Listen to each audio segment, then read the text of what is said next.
Within 3 weeks, the French National Assembly adopted its Declaration of the Rights of Man and of the Citizen that set France on the road toward democracy. After the Little Ice Age played a role in France's historic upheaval, its impact was felt with devastating force in Ireland. The year was 1845.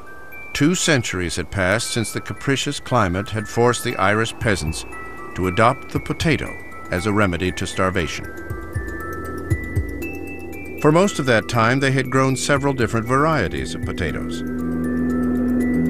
But the peasants now grew just one type, called the lumper, the most user-friendly potato of them all.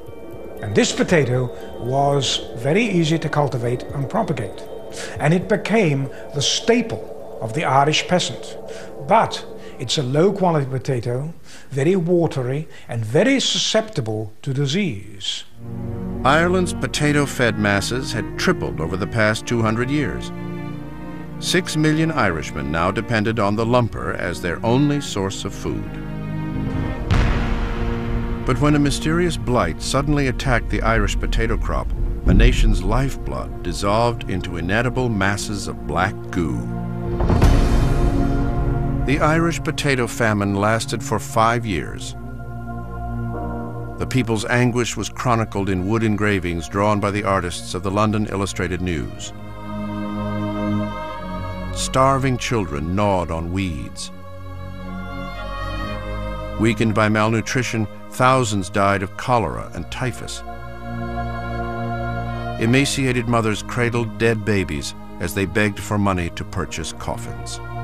The suffering was totally harrowing.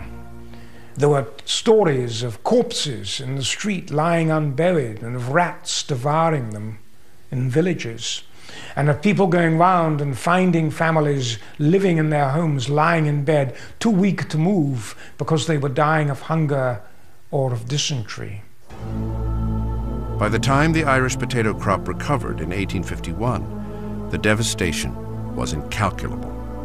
It's estimated, and the estimate is probably conservative, that 1.5 million Irish peasants died during the Irish potato famine. The Great Death. But not every consequence of the Little Ice Age was catastrophic. If a recent theory is true, it may